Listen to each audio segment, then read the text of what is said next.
Hai, assalamualaikum. Selamat datang kembali ke channel YouTube Mama Yumi. Di video kali ini saya mau membagikan resep, tips dan trik memasak rendang untuk sajian Hari Raya Idul Fitri atau bisa juga untuk sajian Hari Raya Idul Adha. Nah, di sini saya itu bumbunya bikin sendiri. Jadi buat bunda-bunda dan teman-teman yang penasaran gimana sih cara bikinnya, langsung aja yuk tonton videonya sampai habis dan jangan di skip-skip biar kalian gak gagal paham ya.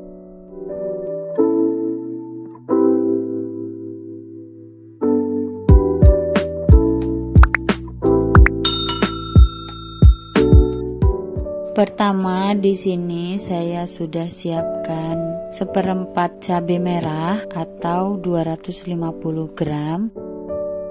Kemudian ada 1 ons jahe,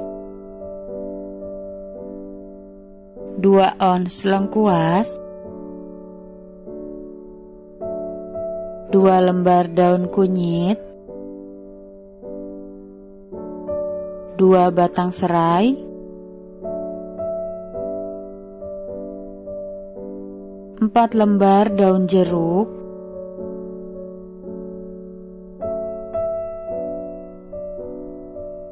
2 lembar daun salam,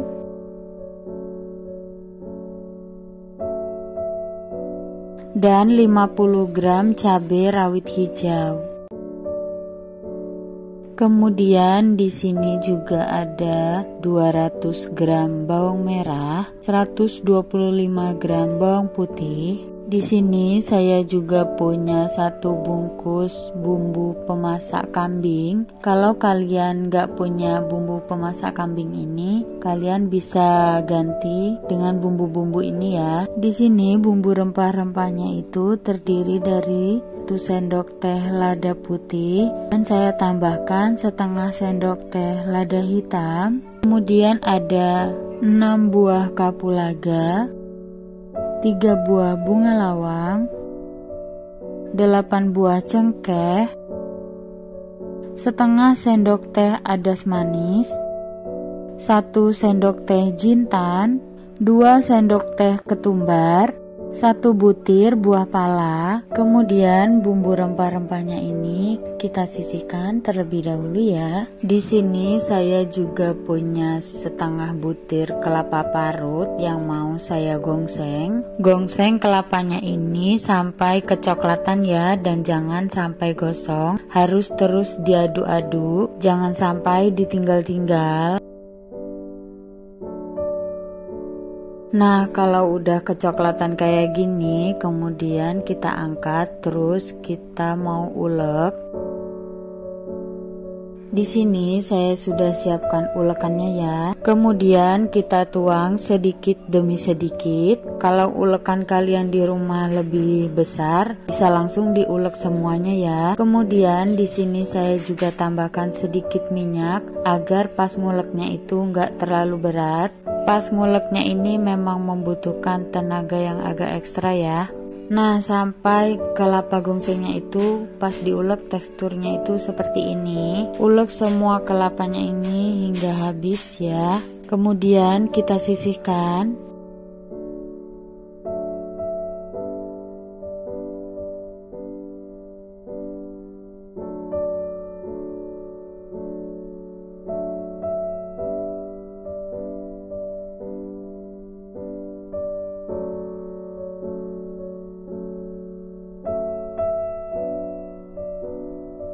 Dari setengah butir kelapa ini jadinya lumayan banyak ya.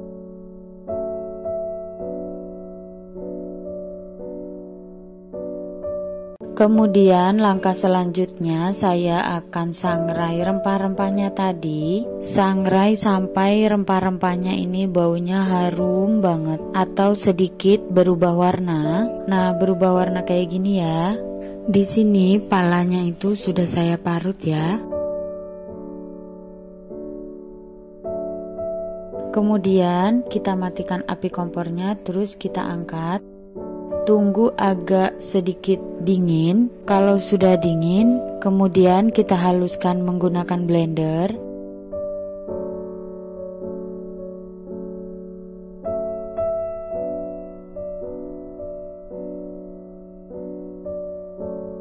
Nah, sampai halus kayak gini ya.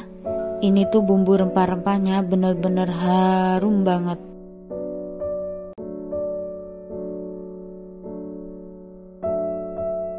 Nah, kalau ini bumbu pemasak kambingnya.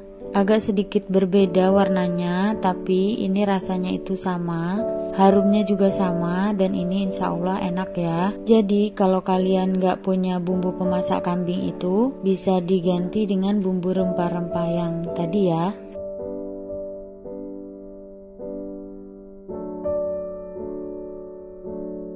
Kemudian langkah selanjutnya di sini saya akan blender bawang merah, bawang putih, cabai merah keriting, cabai rawit dan jahe. Kemudian saya tambahkan sedikit air, blender sampai halus. Kalau kalian mau lebih halus dari ini itu boleh banget.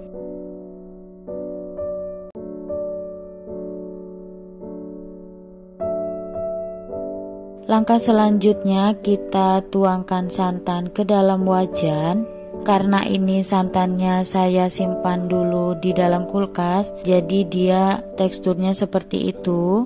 Tapi nggak apa-apa, kita panaskan terlebih dahulu santannya. Kita masak santannya, kita aduk-aduk, jangan sampai ditinggal karena nanti santannya itu akan pecah. Nah, kalau udah seperti ini, kita terus aduk ya. Kemudian kalau sudah 30 menit kita masukkan cabai yang sudah kita blender tadi. Jadi di sini itu masak bumbunya itu nggak usah ditumis terlebih dahulu ya. Tapi tenang aja, di sini itu bumbunya nggak bakal bau langu karena masaknya itu benar-benar lama banget. Lalu kemudian kita aduk-aduk terus, jangan sampai ditinggal-tinggal. Di sini saya menggunakan 1,5 kilo santan atau sekitar 3 butir kelapa. Ini untuk ukuran 1 kilo daging sapi. Langkah selanjutnya di sini saya akan iris-iris tipis-tipis daun jeruk. Tapi di sini daun jeruknya tulangnya itu sudah saya buang terlebih dahulu. Sambil sesekali santannya itu diaduk ya. Kemudian saya juga akan iris-iris daun kunyitnya. Nah, sampai potongannya itu seperti ini.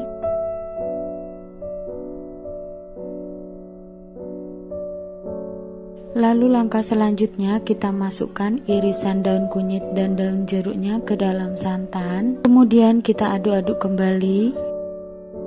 Langkah selanjutnya kita masukkan 2 batang serai. Di sini serainya kalau mau digeprek itu boleh banget. Dan jangan lupa juga masukkan lengkuasnya dan daun salam. Aduk-aduk terus menerus agar santannya ini nggak pecah dan bagian bawahnya itu tidak gosong.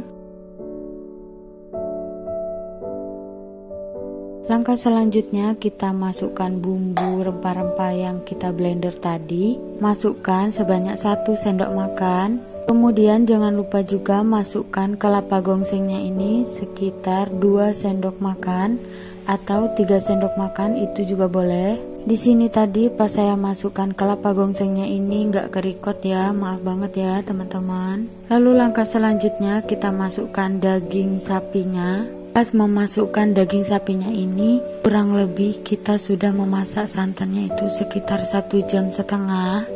Kemudian kalau daging sapinya ini udah masuk, bisa ya sesekali untuk ditinggal.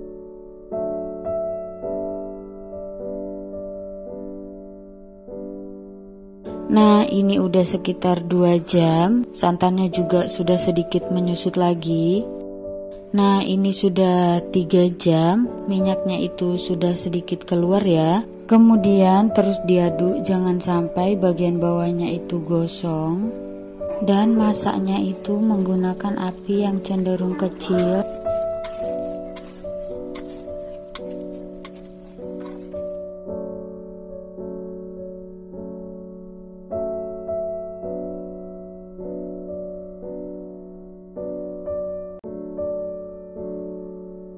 Nah, ini rendangnya juga sudah sedikit menyusut lagi. Aduk-aduk terus, boleh ditinggal sesekali tapi jangan terlalu lama-lama.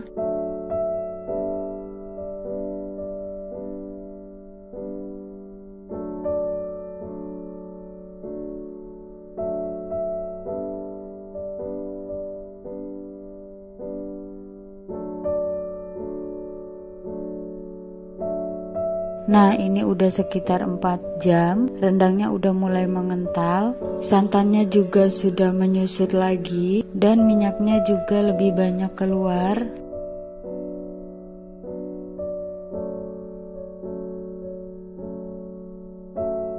Nah, ini rendangnya udah 5 jam, sudah lebih pekat dan minyaknya itu sudah lebih banyak yang keluar dari yang tadi.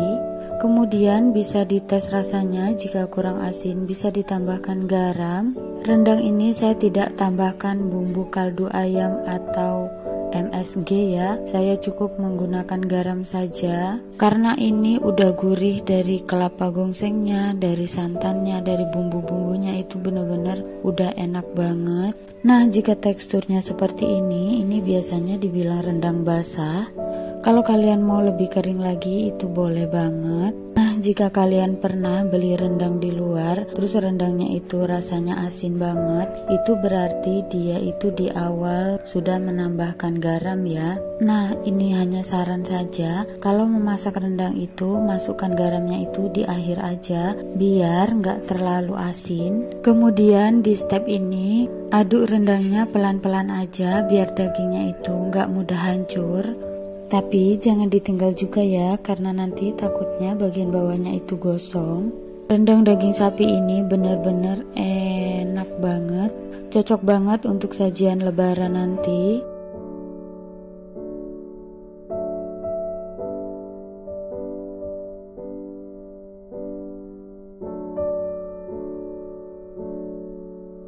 Nah, ini rendangnya udah 6 jam, udah bisa diangkat kemudian disajikan. Buat bunda-bunda dan teman-teman, jangan lupa dicobain resepnya ya. Dan jangan lupa juga dukung terus channel saya ini, biar saya lebih bersemangat untuk berbagi resep-resep lainnya. Dengan cara klik tombol subscribe, like, komen, dan share. Dan jangan lupa juga tekan tombol lonceng notifikasinya, agar kalian gak ketinggalan video-video terbaru dari saya. Sampai di sini dulu video kali ini, semoga video ini bermanfaat. Sampai bertemu kembali di video-video selanjutnya. Assalamualaikum.